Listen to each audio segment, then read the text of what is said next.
Milwaukee has been in the national spotlight after the shooting death of Seville Smith by a Milwaukee police officer. But the family of another man killed by police say don't forget about their loved one. Rebecca Clough live in Wauwatosa, where Jay Anderson's family is waiting for answers. Rebecca.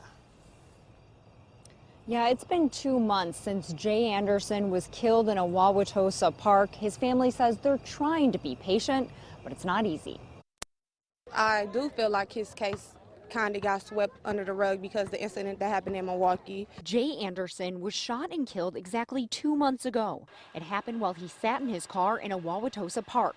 We have a lot of questions that have not been answered yet. His family says they have only seen about 20 seconds of the Wauwatosa police body camera video. We can't see the video. We want to see what transpired before them showing us this video with my son hands up and getting shot in the head 4 times. The Andersons sympathize with the family of Seville Smith, shot and killed by Milwaukee police 2 weeks ago. Officials have not released any body camera video in that case. They say they don't want to see the violence that happened in Sherman Park happen in Tosa. They just want people to remember Jay. He's been gone for 2 months, 60 days. We need justice. We need his case to be on the spotlight just as well as Seville.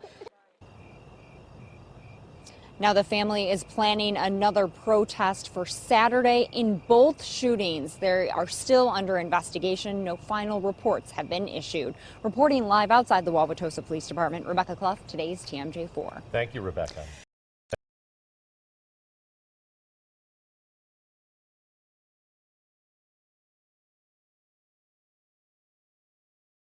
Warning graphic. Jay Anderson's car returned with blood, brains, and dreadlocks still inside. If you're thinking Wauwatosa, Tosa PD has provided full details on Jay Anderson's killing, you're wrong. 5 months later, and his family continues pushing for disclosure of what happened that night. The incident's extreme silence has now provoked attorneys to file a statement of injury against the suburb. While local outlets cover this, another disturbing family update is ignored. We have learned a lot of things new, Jay's mother Linda told COPBLOCK network contributors. After pushing for transparency, the Andersons were privately shown a 20-second Tosa PD clip.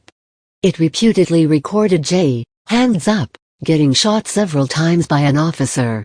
Though WPD hasn't released the officer's name, the family disclosed it as Joseph Mensah during protests. Mensah was also involved in a shooting last year involving a sword-wielding man. The family state that Mensah was denied disability, and sent back out without a partner until he shot Jay. That 20-second clip was sent to Wisconsin's Department of Justice to be enhanced for further detail. Both Anderson's family and their lawyers view this footage, concluding Jay never reached for a gun. According to them, an inebriated Jay was attempting to sleep it off rather than drive unsafely. Mensah's statement, like everything else regarding the case, isn't publicly available. Open records requests filed by contributors have been denied by WPD, as the 5-month-old investigation is ongoing. The Andersons, however, have read both the statement he wrote that night, and another written later. In the first statement, they claim Mensah described Jay waking up, then falling back asleep. Given this, and other factors, the family feels Mensah was fully aware Jay was inebriated. Jay Anderson Sr. said the enhanced footage clearly shows Jay was cooperating, but still passing out. He, Mensah, had every opportunity to reach in that unlocked car, says Mr. Anderson, with the passenger window down. He had every opportunity to open those doors, and pull that young man, my son, out that car, and he didn't. Jay would have done anything to get out that car and make sure he made it home to his daughter, asserts fiancée Star Della Rosa. She says Jay would have done everything he was supposed to, even go to jail and call the next day. The family asserts, since they've seen Mensah's statements, that he broke WPD protocol by not waiting on backup. Additionally, their lawyers question whether Mensah was stable after last year's shooting. They strongly feel that had Mensah not only waited for backup, but also removed Jay from the car, that this wouldn't have happened.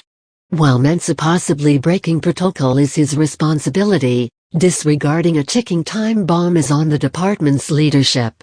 Additionally, if the backup squad cameras did indeed turn off simultaneously, then WPD's practices in general are in question. It all begs the question of how many times, to how many people, has WPD done something similar? Since Mensah claims his body cam didn't work, the only footage captured that night is from that backup. According to the family, that specific squad's number was 318. Although more likely exists, those handling the investigation aren't forthcoming. Jay's fiancée, Star De La Rosa, says backup including 318 approached with guns drawn. Then they opened the door, she recalled, and they just looked at Jay. Joseph was hiding behind them like he didn't want to see. De La Rosa then states that Mensah's initial report and one produced 2 days later didn't match at all.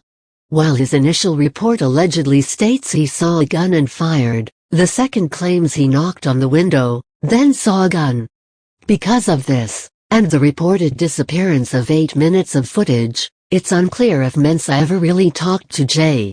Both the family and their lawyers are also suspicious of the gun WPD says it recovered from the car. For one, pictures weren't taken of it at the scene, but in the evidence locker.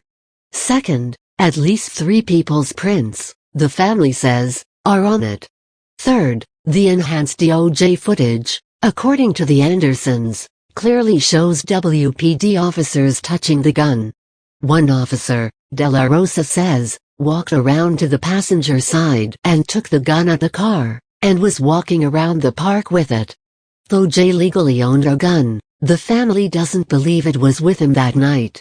8 minutes of missing footage, Starr pointed out, means we don't know what happened.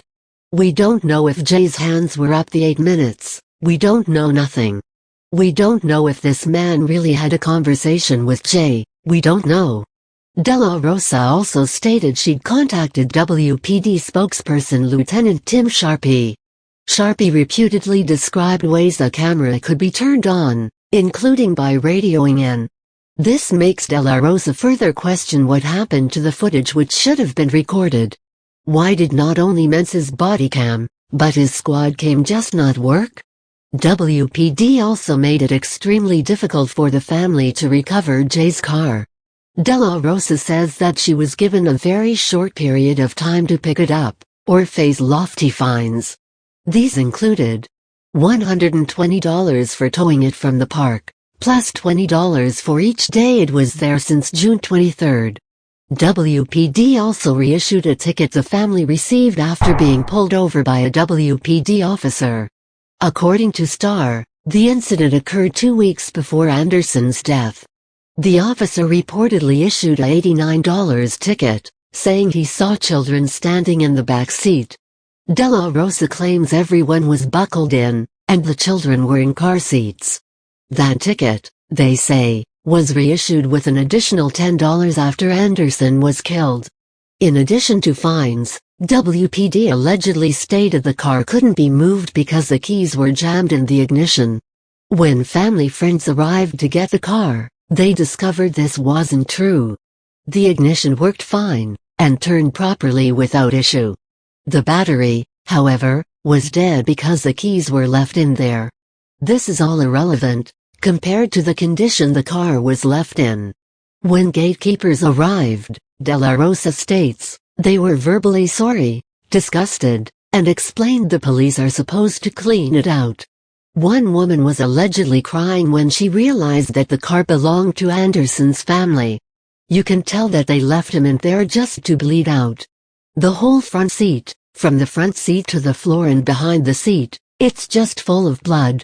Blood all on the seat belt, there's no blood on the steering wheel.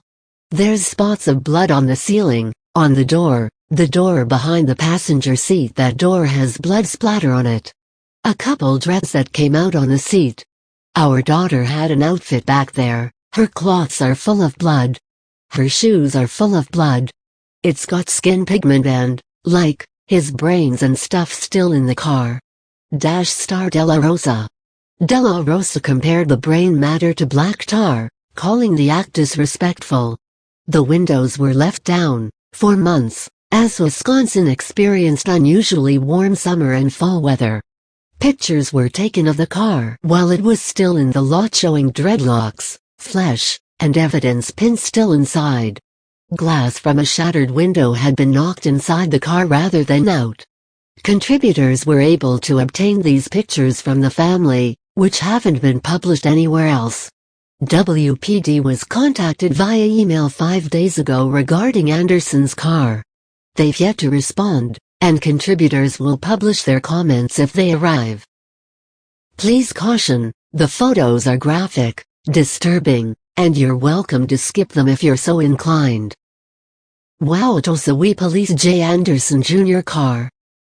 They fit an ongoing pattern of the use of trauma, shock, and psychological attack on the family. Shortly after protests began, they began to experience surveillance and intimidation by police. Officers would allegedly ride around their neighborhood, or park outside their house routinely. Each morning on the day Jay died, they could expect to see Milwaukee PD cruisers. One of these squads, they say, drove past and ominously waved once. The entire family, and supporting activists, have experienced identical phone malfunctions. Linda Anderson, during this last interview, says her issues have moved from calls and texts to emails. For over a week, she wasn't able to read her incoming emails. Shortly before, her phone's pictures disappeared for days only to reappear. The Anderson family, and their lawyers, continue to push for full disclosure of the case. A victory, however, isn't satisfied by simply charging Mensa with a crime. Instead, the family wants a full review of Tosa PD, from protocols to individual officers.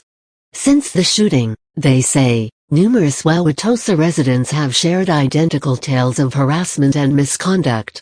Many of these accounts are likely echoed in the documentary Speak Friend and Enter, which focused on a particular WPD operation. Some feel the case isn't getting more media coverage because the case isn't as sensational as the Milwaukee riots. 5 months later, and their struggle continues with nothing to show but this.